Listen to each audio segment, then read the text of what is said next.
making myself head of the troll had consequences. They were frequently 48-hour days. But late at night, interesting things happened. And one night, this white van pulls up to the troll booth. And this was so long ago, we used to go bouncing out to the cars with the paperwork. Because there were so few people then, like 2,000 maybe, if we were lucky. And I got to the van and tapped on the window, and the driver was just sitting there. And I tapped and he looked at me, and I said, "Welcome to your Post-Revel war.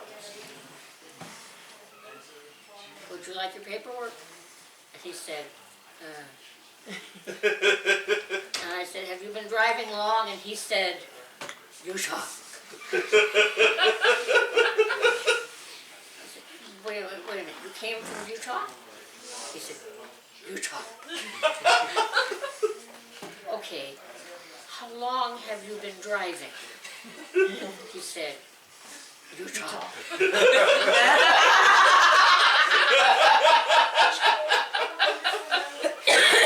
And I began to wonder if that was the only word he had.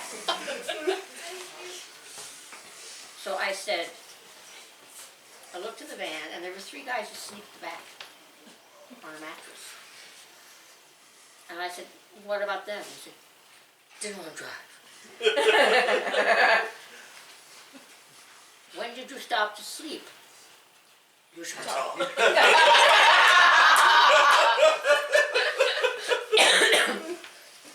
Let me see if I have this straight. You drove straight through from Utah. Uh-huh. Okay, and they didn't want to drive. No. They want to fight. Oh, bless their hearts. All right, let's get you out of the car. Let go of the steering wheel. Come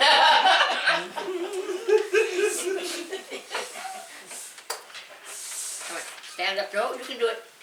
Stand up. It's too heavy for me to hold. That's a good one. Make those legs work. Let's get you into the troll. Okay. That's good. Here's your paperwork. Can you look at it?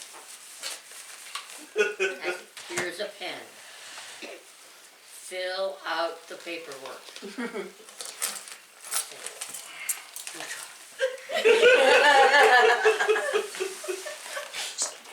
So I had the car keys now. So I went up and I unlocked the back of the van. And I climbed in and I went, "Wake up, you bastards! The hell do you think you're doing making that man drive straight from Utah?" And I said, "Well, we want to fight tomorrow."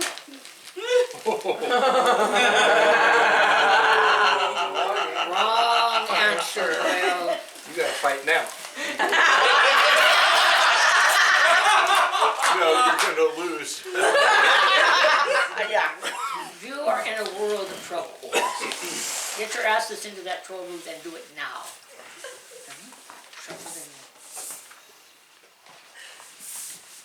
And I gave them paperwork, and they're filling it out, and they're looking at me. And I said, "Okay, here's what's going to happen. You're going to take his gear, and you're going to go up to your camping space, and you're going to set it up."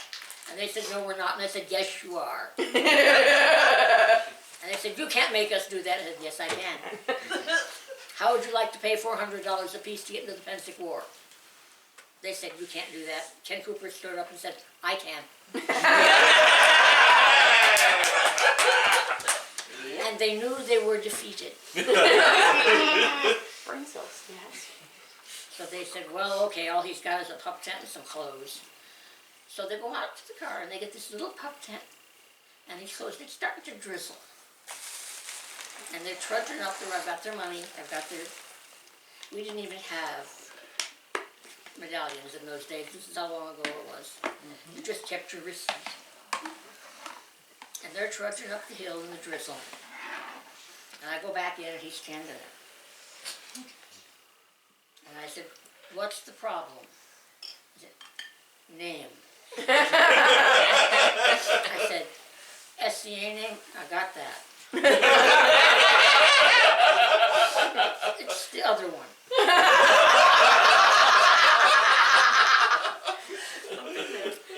Do you have a driver's license? Oh, I hope to God you got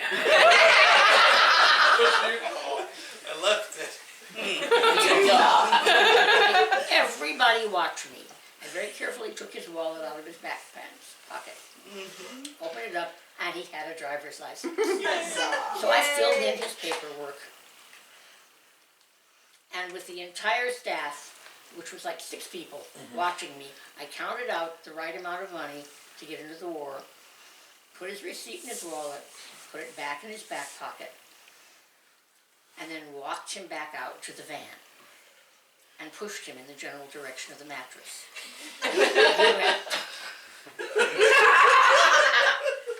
He was asleep before he hit the mattress. Poor baby. And I said, So I locked up the back of the van. I got in, I moved the seat a lot. And I drove the van back around behind the permanent campers' trailers, where it could not be seen from the road or the troll booth. And I locked it up, and I pocketed the keys, and I went back to the troll. And about half an hour, these guys came back down, and it's starting to rain now. I said, okay, where's my van? Wait a minute, it's your van? Yeah, it's my van. And you let him drive all the way from Utah straight through? Well, yeah, why not? What kind of friend are you? Well, where is he? I don't know. He said something about Utah. And got the van and drove off. And I went, what are we going to do? All of our stuff is in the van. I said, I guess you're going to spend the night in his tent. It's a pub tent. There's 3 of us. You've had a lot of sleep. You can sit up. And they looked at me, and they looked at the staff, and they looked at Ken, and there was no help for them anywhere. So it's raining pretty hard by now, and they trudged off up the hill by themselves in the rain. And I ended up working all night on the troll, and about 12:30, 1 o'clock the next day, this young man wanders back around and comes in and says, how did I get here? And I said, by the grace of God. You drove from, he said, yeah, Utah. I said, you're going to need to get some new friends. Because they're not worthy of you. And they're going to be pissed off because they just spent the night in your pup tent. And he said, really? Really? Here's the keys. You know where the campsite is? He said, yeah. He said, good luck. If you have any trouble, come back and see me. He said, oh, I will. So to this day, in the state of Utah, there are 3 guys who think I am the devil incarnate. And 1 who thinks I'm an angel from God. Yes, and they're all right.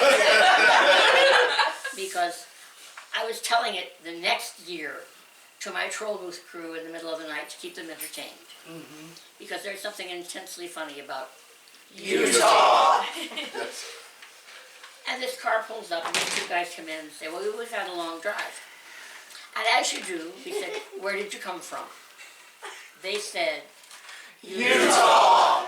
And everybody fell over. The